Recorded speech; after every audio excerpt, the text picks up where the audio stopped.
C'est l'heure de l'actu des médias, bonjour à toutes et à tous, bienvenue dans l'Instant Média sur Info TV. Nous sommes le mercredi 29 janvier 2020, voici le sommaire de ce nouveau numéro. Et on commence avec le des médias où Disney Plus a dévoilé les tarifs avec un lancement avancé en France. On en parlera dès le début de cette émission. Sonia Chironi sera à la tête d'un nouveau programme qui sera lancé le 18 février sur Public Sénat. Après des tweets rappelant les faits sur Kobe Bryant, une journaliste du Washington Post a été suspendue.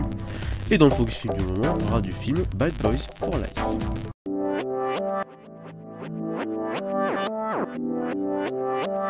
Ravi de vous retrouver dans l'Instant Média. Tout de suite, le Flash Audio, c'est parti pour 1 minute 30 d'actualité.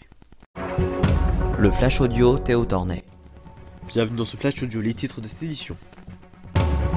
Kobe Bryant n'est plus, star de basket nommé le Black Mamba. Le basketteur américain est mort dans le crash de son hélicoptère à Calabasas, en Californie, aux États-Unis, ce dimanche 24 janvier. D'après la police de Los Angeles, l'accident d'hélicoptère a fait 9 victimes, parmi lesquelles se trouvait la fille du joueur, Gianna, âgée de 13 ans. Elle allait avec son père à un match de basket.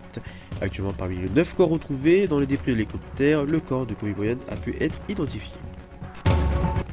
Deux compagnies aériennes ont suspendu mercredi leur vol vers la Chine continentale.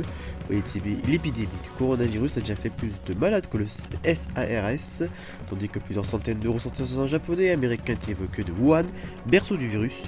Au total, 132 morts et 5974 cas confirmés de contamination en Chine continentale.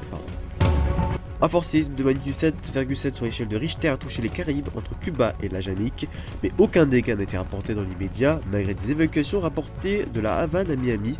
L'épicentre du tremblement de terre était localisé en mer au sud de Cuba et au nord-ouest de la Jamaïque, à une profondeur estimée à 10 km. La météo de jeudi à une grande partie du pays sera sous la pluie, quant au sud et au sud-est qui profitent un peu d'éclaircies. Les températures sont comprises entre 6 et 15 degrés. Fin de ce flash audio.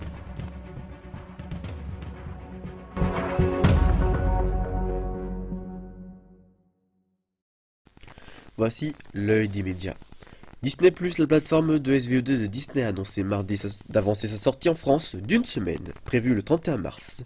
En France, tout comme une grande partie d'Europe, elle sera lancée le 24 mars et d'après les premiers tarifs dévoilés, la plateforme sera moins chère que Netflix. En effet, Disney+ en a profité pour dévoiler ses tarifs français, 6,99 € par mois ou 69,99 € par an, soit moins de 6 € par mois. Des prix en dessous de ce que propose Netflix pour ses 6,7 millions d'abonnés en France avec un tarif de base à 7,99 €.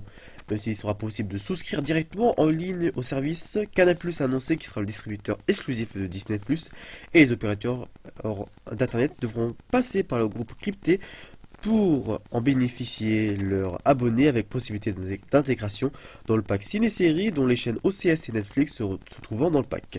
Côté contenu, Disney+ a proposé aux abonnés de retrouver les productions issues des catalogues de Disney, Pixar, Marvel, Star Wars ou National Geographic. Un nouveau magazine sera lancé sur Public Sénat, baptisé C'est ma place. Ce magazine sera lancé mardi 18 février à 23 h et est produit par LCP, la chaîne parlementaire, et Zadig Productions. Le programme durera 30 minutes et sera présenté par Sonia Chironi, ancienne journaliste pour iTélé, ayant quitté la chaîne pendant une longue grève de 2016. Ce format sera diffusé le 19 février à 7 h et à 18h30, le 20 février à 6h30, le 21 février à 6 h et le 22 février à 19 h. Selon des journaux de presse, The New York Times et Vanity Fair, Felicia Somez, une journaliste américaine, aurait été suspendue par son employeur. En effet, il aurait rappelé des faits sur Kobe Bryant, mort, je vous rappelle, ce dimanche après un accident d'hélicoptère, sur Twitter. Il s'agit d'ailleurs d'un article de 2016 du Daily Beast qui racontait les accusations de viol ayant visé le star du basket en 2003, ayant été accusé de viol par une femme de 19 ans employée dans la station de ski de Vail, dans le Colorado. 200 membres de rédaction apportent leur soutien à la journaliste. Voilà ici le focus film du moment. Aujourd'hui nous allons parler du film Bad Boys for Life, le troisième de Bad Boys, un film sorti le 22 janvier 2020, un film d'Adil El Harbi et Bilal Fella de genre action et comédie. Ce film raconte le retour des deux bad boys, Mike Lowrey et Marcus Burnett. Ils sont de retour et se retrouvent pour résoudre une ultime affaire qui pourrait s'agir de leur dernière affaire. Fin de ce numéro de l'Instant Média sur Info TV. Merci à vous de nous avoir suivis. L'info continue sur notre compte Twitter et Instagram, Groupe Info TV. Prochain rendez-vous, vous retrouvez samedi 15h pour le journal présenté par Nathan Lemaire. Quant à moi, je vous retrouverai dimanche 15h pour l'Instant Express et la semaine prochaine, même jour, même heure pour l'Instant Média. Si elle a passé une très bonne journée sur Info TV, et si elle portez-vous bien, ciao.